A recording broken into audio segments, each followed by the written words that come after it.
Scotland against Tonga, folks. Apologies, this one is somewhat delayed. This game was on in the wee hours in New Zealand, and I figured it was going to be a blowout. It finishes 56-0.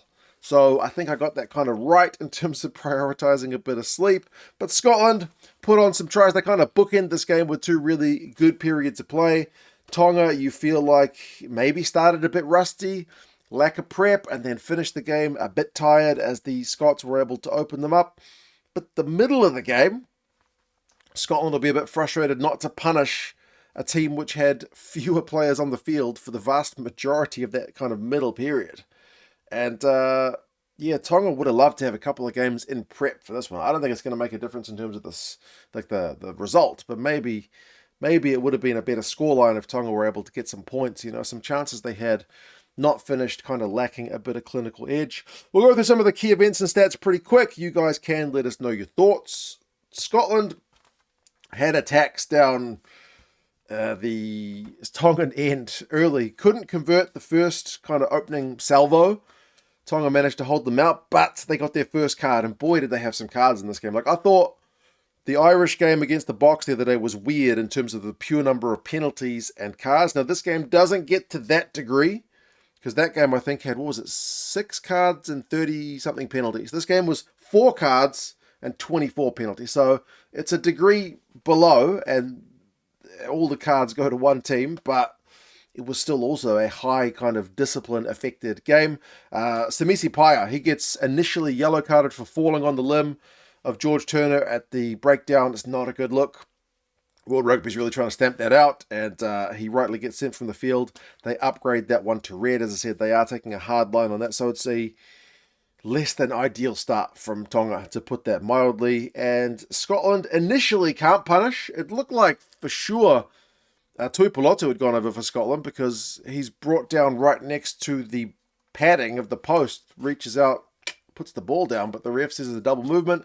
I only saw it from the reverse angle, so I'm not sure if there was another angle which showed him taking an extra, like propelling himself off the ground or something, but seemed kind of harsh, but it doesn't matter because Jamie Ritchie gets a try a minute later. Anyway, not a game that is affected by that one call, but, in other games, it might have been a crucial decision. That one starts with, again, I feel like it's a bit of difference in match sharpness, like just stealing a Tongan line out.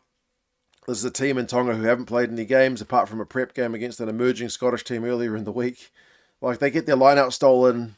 It's Onyeama-Christie, I think, that steals it. Duhan on the break, and then Christie links up again. Ritchie's able to finish it 7-0. Scotland, good value for their start. Turner gets one in his 50th. Simple winning of a high ball from Duhan on the break, and Turner's able to finish 14-0. And then another Tongan penalty conceded. It's a discipline costly, late hit. Max Williamson's again able to finish it. Just kind of spins over the line. They have to TMO that one to check it, but it is all given good. So 21-0 after not that many more than 21 minutes is flying for Scotland. But then there's this big period, the end of the first half and the start of the second, where the Scots don't score any points. This is probably Tonga's best period, where they've shaken off a bit of rust and they are not exhausted from all the tackling they're having to do. This is what I mean about it would have been nice to have them with some more prep. Scotland had 3 games prep, and it's not going to change the result, like I say.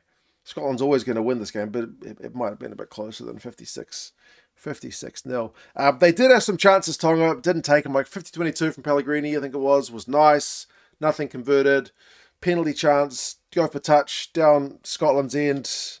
Can't convert it, so Scotland hold them out pretty effectively.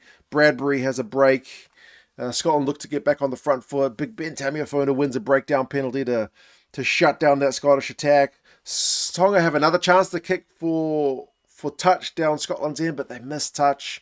Just a few too many mistakes as well, let-offs, and then they get a yellow card. They've come back to 15 men from the 20-minute red card being over, but Poliniati gets pinged for offside on his own goal line. They do manage to hold the Scots up, so they don't concede any points initially from it, but geez, they've made some tackles come halftime. The commentator said, I don't have the stats, obviously, because I was watching it delayed, but he said it was 140 tackles at halftime.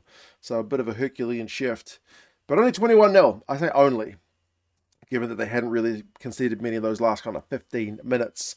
In the second half, they started okay. They had more chances despite 14 men down Scotland's end, but it kind of came to nothing. Scotland ripped the ball out of the tackle, and then it gets worse for Tonga because they get pinged for a deliberate knock-on. Filimoni in the tackle. So that one the TMO had to call because the ref initially said it was all right, but it's another yellow card for Tonga. Although, could Scotland punish with the man advantage? No. Not really. Like a few too many errors, I guess, like passing into touch, line out not being slick, just not quite able to find the clinical edge of their own. Another yellow card for Tonga for another deliberate knock-on in the tackle. Yellow card count is getting pretty high. It's like one guy goes off for his yellow card as the other guy is just returning from the field from his. And then Scotland, they do get going. They punish. Duhan gets that record try-scoring run back from Darcy Graham from line-out play. George Horne pops him the ball. It's really nice. George Horne has some good impact from the bench in this one, to be fair. 28-0. Tonga, an error from the restart. They missed touch from another penalty again, not helping. Then Ashman gets one from a maul. That maul never looked like being stopped at all. It was monstrous from Scotland. 35-0. Horne gets one. Great support line from him. It's the backs. It's Jordan, Smith, Steyn, Rowe, and then Horne on the support line, 42-0. Yeah, so many Scottish backs had touches in that one, and then another one for Horne. Go forward ball again from the forwards. I think it's a tip pass from Bradbury to Ritchie, who gets the break. Horne with the support line, 49-0, and then Ashman gets one from a second maul. That maul wasn't quite as emphatic as the other one.